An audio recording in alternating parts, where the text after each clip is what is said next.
ಕರ್ಣ ಕೊನೆಗೂ ನಿಧಿನ ಮದುವೆ ಆಗೇ ಬಿಟ್ಟ.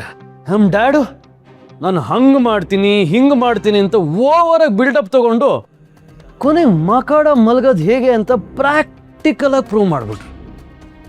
Disgusting, totally disgusting.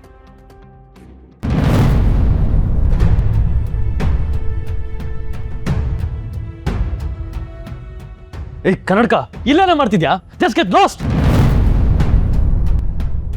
ತಲೆ ಸರಿ ಇದೆಯೇನ್ರಿ ನಿಮ್ಗೆ? ಇಷ್ಟೊತ್ತಲ್ಲಿ ಕೂತು ಡ್ರಿಂಕ್ಸ್ ಮಾಡ್ತಾ ಇದ್ದೀರಲ್ಲ. ಇನ್ಯಾ ಹೊತ್ತಲ್ಲಿ ಕುಡಿಬೇಕಿತ್ತು. ಮುಹೂರ್ತ ನೋಡ್ಕೊಂಡು ನಿನ್ನ ಹತ್ರ ಪರ್ಮಿಷನ್ ಲೆಟರ್ ಹಾಕ್ಸ್ಕೊಂಡ್ ಬರ್ಬೇಕಾ? ಮುಹೂರ್ತ ನೋಡೋದೇನ್ ಬೇಕಾಗಿಲ್ಲ, ಅಟ್ಲೀಸ್ಟ್ ನನ್ನ ಕೇಳ್ಬೋದಿತ್ತು ತಾನೇ. ಅದೊಂದು ಬಾಕಿ ಇತ್ತು. ಅಲ್ಲ, ಯಾಕೆ ಕೋಪ ಮಾಡ್ಕೊಂಡಿದ್ದೀರಾ? ಇಲ್ಲಿ ನೋಡಿ, ನಾನೇನ್ ತಂದಿದ್ದೀನಿ.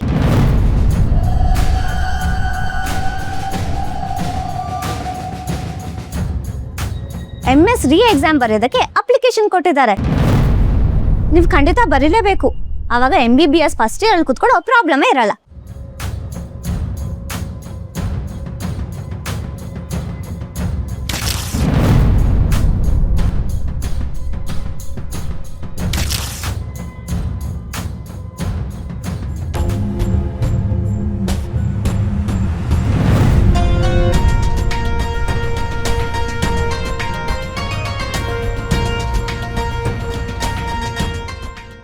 ಎಕ್ಸಾಮ್ ಅಂತ ಎಕ್ಸಾಮ್ ಹೋಗೆ ತೊಡ್ದಾಗ ನನಗೆ ಹೇಳಕ್ ಬಂದ್ಬಿಟ್ಲು. ಏನ್ರಿ ಆಗಿದೆ ನಿಮ್ಗೆ? ಯಾವ್ದಾದ್ರು ಆಸ್ಪತ್ರೆಗೆ ಹೋಗಿ ತಲೆ ಚೆಕ್ ಮಾಡಿಸಿ.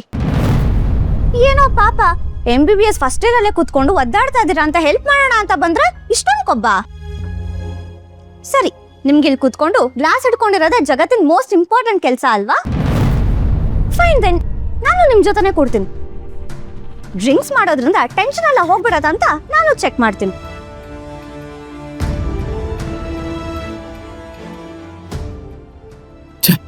ಸಿಟ್ಟಲ್ಲಿ ಏನು ಮಾಡಿಬಿಟ್ಟೆ ನಾನು. ಇವಳು ಮುಂದೆ ನಾನು ಟ್ರಿಗರ್ ಆಗಬಾರ್ದಿತ್ತು. ನನ್ನನ್ನು ತಪ್ಪಾಗಿ ತಿಳ್ಕೊಂಡ್ರೆ ಮತ್ತೆ ಇವಳನ್ನ ಟ್ರ್ಯಾಕಿಗೆ ತರೋದು ಕಷ್ಟ ಆಗುತ್ತೆ. ಹೇ ಕನ್ನಡಕ, ಏನ್ ಮಾಡ್ತಿದ್ಯಾ ನೀನು? ಇದು ನಿನಗಲ್ಲ, ಹೀಗೆಲ್ಲ ಕುಡಿಬಾರ್ದು. ಯಾಕೋ? ನಾನ್ ಡ್ರಿಂಕ್ಸ್ ಮಾಡಬಾರ್ದು ಅಂತ ಎಲ್ಲಾದ್ರೂ ಬರ್ದಿದ್ಯಾ? ನಾನು ಪ್ರಾಕ್ಟೀಸ್ ಮಾಡ್ತೀನಿ. ಮಾಸ್ಟರ್ ಪೀಸ್ ಕಣೆ ನೀನು. ನೀನೇನಾದ್ರೂ ಈ ಪೆಗ್ ಹೊಡೆದ್ರೆ ಎದೊಳೋದಕ್ಕೆ 2 ದಿನ ಬೇಕಾಗತ್ತೆ. ಆಮೇಲೆ ರೋಸಿ ಮೇಡಮು ನನಗೆ ಚಪ್ಪಲಿ ಕಿತ್ತು ಹೋಗೋ ಥರ ಹೊಡಿತಾರೆ. ಇದೆಲ್ಲ ನನಗೆ ಬೇಕಾ? ಸುಮ್ಮನಿರು ನೀನು. ಓಕೆ ಫೈನ್, ನನಗೂ ಈ ದರಿದ್ರ ಕುಡಿಯೋ ಇಂಟೆನ್ಷನ್ ಏನಿಲ್ಲ. ಅಲ್ಲ, ಏನೇ ನಿಮಗೆ ಬರ್ಬಾರ್ದು ಬಂದಿರೋದು? ಮಧ್ಯಾಹ್ನ ಇಷ್ಟೊಂದು ಕುಡಿತಾ ಇದ್ದೀರಾ? ಅದು ಆ್ಯಕ್ಚುಲಿ ಮನೇಲಿ ಸ್ವಲ್ಪ ಟೆನ್ಷನು. ಕಾರಿಗೆ ಬೇರೆ ಬೆಂಕಿ ಬಿತ್ತಲ್ಲ, ಅದೇ ಟೆನ್ಷನಲ್ಲಿದ್ದೆ. Hello, excuse me. ನಾನು ಅದನ್ನ ನೋಡಿದೆ, ಹಂಗಂತ ಗ್ಲಾಸ್ ಇಟ್ಕೊಂಡು ಕೂತಿದ್ದೀನಾ? ಏನ್ ಗೊತ್ತಾ, ನಿಮ್ ತರ ಡ್ರಿಂಕ್ಸ್ ಮಾಡೋರಿಗೆ ಹೇಳಕ್ಕೂ ನೆಪ ಬೇಕು ಅಷ್ಟೇ. ಲವ್ ಫೇಲ್ಯೂರ್ ಇಂದ ಹಿಡಿದು ಪಕ್ಕದ ಮನೇಲಿ ಇಲ್ಲೇ ಸತ್ತೋದ್ರು ಡ್ರಿಂಕ್ಸ್ ಮಾಡ್ತೀರಾ. ಸಾರಿ ಕನ್ನಡಕ, ಬಸ್ಗೆ ಹೊಡಿಲ್ಲ. ಇಲ್ಲೇನ್ ಬೇಡ ಬಿಡಿ. ಸರಿ, ನೀನು ಹೇಳಿದ ಮಾತನ್ನ ಕೇಳ್ತೀನಿ. ಇಫ್ ಯು ಡೋಂಟ್ ಮೈಂಡ್, ನಂಗೆ ಇನ್ನೊಂದು ಅಪ್ಲಿಕೇಶನ್ ತರ್ತೀಯಾ? ಅದಕ್ಕೆ ಸೈನ್ ಮಾಡ್ತೀನಿ. ನನಗೋಸ್ಕರ ಅಲ್ಲದೆ ಇದ್ರು ನಿನಗೋಸ್ಕರ ಡಾಕ್ಟರ್ ಆಗ್ತೀನಿ. ಓಕೆನಾ? ಹ್ಯಾಪಿ? ಗುಡ್ ಬಾಯ್. ನೀವು ಅಪ್ಲಿಕೇಶನ್ ಹರಿದಾಕಿದ್ ನೋಡಿ ನಿಮ್ ಕಪ್ಪಳಕ್ಕೆ 2 ಕೊಡೋ ಅಷ್ಟು ಕೋಪ ಬಂದ್ಬಿಟ್ಟಿತ್ತು. ಇನ್ಮೇಲೆ ಈ ತರ ಎಲ್ಲ ಟೈಮ್ ವೇಸ್ಟ್ ಮಾಡ್ಬಿಡಿ, ಓದಕ್ ಟೈಮ್ ಕೊಡಿ, ಗೊತ್ತಾಯ್ತಾ? ಸರಿ ಮ್ಯಾಮ್, ಆಸ್ ಯು ವಿಶ್.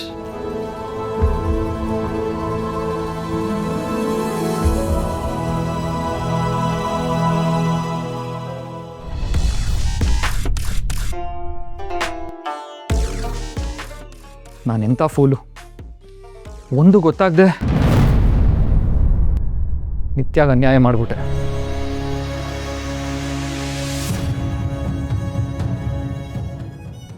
ಅಲ್ಲ ತೇಜಸ್, ಇದೆಲ್ಲ ಇವಾಗ ಬಂದು ಹೇಳ್ತಿದ್ಯಲ್ಲ, ಆವಾಗ ನಿನ್ ಬುದ್ಧಿ ಎಲ್ಲ ಹೋಗಿತ್ತು? ಈ ವಿಷಯ ಇತ್ತೀಚೆಗಷ್ಟೇ ನಮ್ಮ ಅಪ್ಪ ಅಮ್ಮನಿಂದ ನನಗೆ ತಿಳಿತು.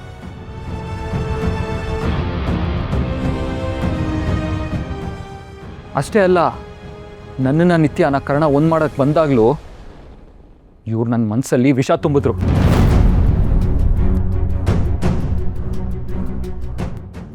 ನಿತ್ಯ ಹೊಟ್ಟೆಲಿರೋ ಮಗು ನಂದಲ್ಲ ಅಂತ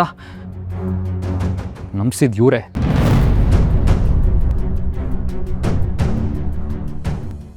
ನಾನು ಮತ್ತೆ ನಿತ್ಯ ದೂರ ಆಗೋ ಹಾಗೆ ಮಾಡಿದ್ರು ಇವ್ರು ಮಾಡಿರೋ ಪಾಪ ಒಂದಾ ಎರಡಾ?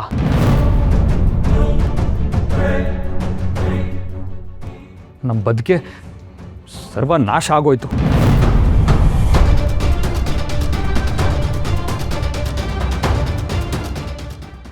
ಛೇ, ಮನುಷ್ಯನ ನೀವು ಅಥವಾ ಮನುಷ್ಯನ ರೂಪದಲ್ಲಿರೋ ರಾಕ್ಷಸನ? ಬದುಕನ್ನ ಆಟದ ವಸ್ತು ಮಾಡ್ಕೊಂಡಿದ್ದೀರಾ. ಈ ಮಾಡಿದ ತಪ್ಪಿಂದ ನನ್ನ ಜೀವನದಲ್ಲಿ ನಾನು ಎಷ್ಟು ನೋವು ಅನುಭವಿಸಿದ್ದೀನಿ ಗೊತ್ತಾ ನಿಮ್ಗೆ?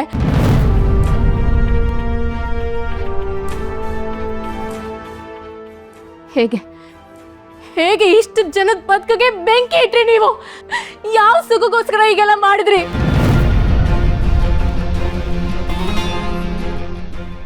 ನಿಮ್ಮಂತವರು ನರ್ಕದಲ್ಲಿರೋಕ್ಕೂ ಯೋಗ್ಯರಲ್ಲ.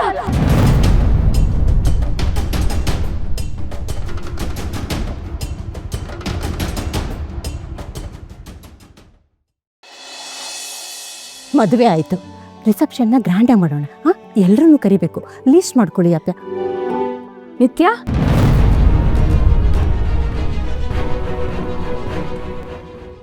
ಯಾಕೆ ಏನಾಯ್ತು? ಯಾವ ಕಡೆ ಹೊರಟೆ? ಅಮ್ಮ, ಅದು ಇನ್ನು ಮುಂದೆ ನಾನು ಇಲ್ಲಿರೋದ್ರಲ್ಲಿ ಅರ್ಥನೇ ಇಲ್ಲ. ನಾನು ಹೊರಡ್ತೀನಿ. ಅಕ್ಕ, ಆದರೆ ಎಲ್ಲಿಗೆ ಅಂತ ಹೋಗ್ತೀಯ? ಸುಮ್ಮನೆ ಹುಚ್ಚುಚ್ಚಾಗಿ ಏನೇನೋ ಮಾತಾಡಬೇಡ. ಕೊಡಿಲಿ. ನಿಧಿ, ಈಗ ನಿನಗೂ ಕಣ್ಣಂಗೂ ಮದುವೆ ಆಗಿದೆ. ನನಗೆ ಯಾರಿಗೂ ಹೊರೆ ಆಗಿ ಬದುಕೋದಕ್ಕೆ ಇಷ್ಟ ಇಲ್ಲ.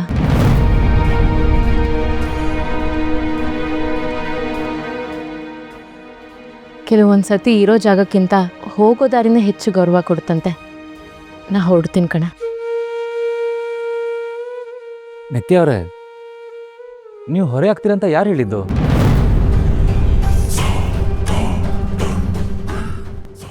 ಈ ಮನೇಲಿ ನಿಮ್ಗೆ ಯಾವುದೇ ಕಾರಣಕ್ಕೂ ತೊಂದರೆ ಆಗಲ್ಲ.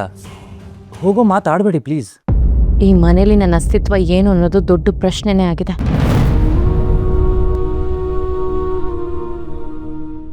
ಎಮೋಷ್ನಲಿ ನಿರ್ಧಾರ ತಗೊಳಕ್ಕಾಗಲ್ಲ.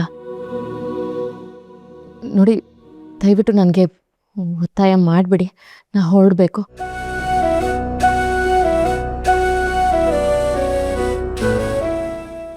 ಅಕ್ಕ, ಹೀಗಿದ್ದಕ್ಕಿದ್ದಂಗೆ ಹೊರಡೋದಕ್ಕೆ ನಾನು ಬಿಡಲ್ಲ. ವಾ ವಾ ವಾ ವಾ